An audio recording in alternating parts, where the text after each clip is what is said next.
Аз съм Иван Димов и това е моята история.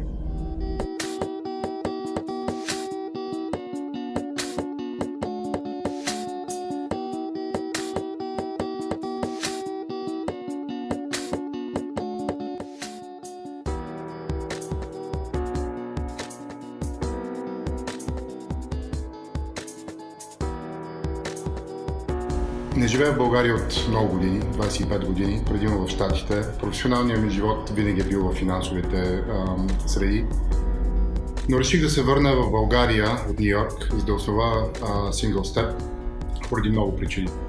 Най-важната е, че в България в момента няма абсолютно никаква помощ за ЛГБТИ деца, техните родители, приятели и съмишленици. Преди време, преди около година и половина, се случи нещо в България.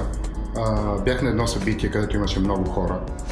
И едно момче, очевидно много притеснен, дойде при мен и ме попита дали можем да поговорим. Сподели с мен, че е казал на майка си преди време, че е гей, която го е завела на психиатър. Психиатърката му е казала: не се притеснявай, ще те излекуваме. И това е било огромен шок за него, защото е решил, че е болен от нещо. Естествено не е. В резултат на това той е избягал от къщи и дори е направил опит да се самоубие. За щастие не го е направил и за щастие все още това момче е живо. Това ме накара да се замисля какво става, ако си дете в тази ситуация. С кого можеш да си говориш? Кой може да ти подаде ръка? И се оказа, че просто в България няма никакви ресурси. Никакви. Тогава споделих моята идея да се върна в България и да основа тази фундация с мои приятели. Богомил Балкански, който в момента е член на борда на фундацията, и с Георги Балинов, който е инвестиционен банкер в Ню Йорк. И двамата са омъжени за своите партньори. Живеят един ползотворен, нормален живот. Реших, че за да покажа наистина, че го правя истински с цялото си сърце, реших да бягам 12 маратона за 12 седмици. Един маратон всяка седмица в градове из Европа. Това за мен беше шанс да покажа, че наистина ни пука. След основаването и регистрирането на фундацията декември месец 2016, постигнахме много. Идеята ни още от началото беше, че за да се наистина да се променят нещата реално и конкретно, трябва да правим неща с партньори. Всякакъв тип партньори. Било то бизнес, било то неправителствени организации, било то корпорации, фундации. Искаме да създадем гореща линия, както и онлайн чат за деца, тинейджери, където да имат досег до високо, до професионалисти, до психолози, до социални работници, до хора, които разбират и знаят през какво минават не само децата и тинейджерите, но и техните родители, техните приятели. Очаквах по някакъв начин, още от самото начало си мислих, че това е много трудна задача, създаването на тези ресурси в България, заради хомофобията в нашата държава. Всъщност не е така. В момента, в който седнеш да говориш с непознати хора, не става дума за хомофобия, не става дума за крайности. Става дума за неразбиране, става дума за невежество. Начинът, по който ние искаме да създадем фундацията и тя да се развива, е на персонална основа, персонални истории. Какво са минали тези хора, не само тинейджерите, децата, но и техните родители. Това са деца, това са личности, които имат правото да се развиват като личности.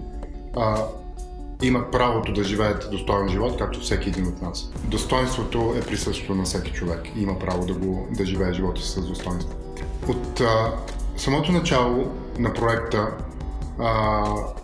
се надявах и за радост се оказа така, че когато си част от една общност, каквато и да е тя, когато си наистина си влагаш сърцето в тази общност, ако ги обединиш и ги помолиш да ти помогнат, нещата стават. Като част от маратоните, които бягах, също и правихме състезания като за събиране на средства за фундацията в кросфит зали в Щатите.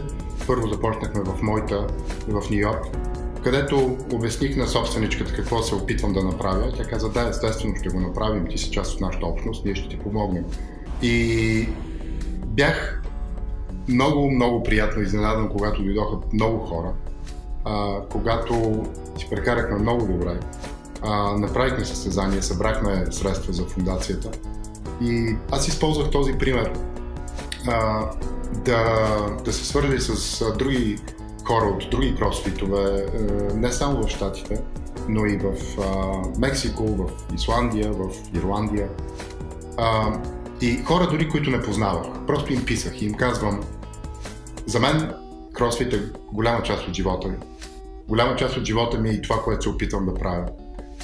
Ще ми помогнете ли? Всички до един казаха да. Което е много добър пример за това как, ако правиш нещо със сърцето си, хората те разбират и ти помагат. Накрая искам да ви кажа нещо много лично. Това, което минавате в момента, ще се провери. Ние сме тук, за да ви помогнем и да знаете, че не сте сами. И да знаете, че няма абсолютно нищо грешно с вас. Здрави сте, това не е болест. Имайте търпение и разчитайте на нас. Затова сме направили тази фундация. Ще ви бъде трудно от време на време, хора ще ви наричат неща. Това не е важно. Важно е хората, на които вярвате, те ще ви разберат. Бъдете търпеливи с родителите си и родители, бъдете много търпеливи с децата си, защото на тази възраст, знаете, те са много уязвими. Те имат нужда от вашата помощ, имат нужда от вашата любов предимно. Разберете ги, но и вие ни се обадете, ако имате въпроси, защото и за вас е трудно и това знаем. Но всичко ще бъде окей накрая. Това го вярвам.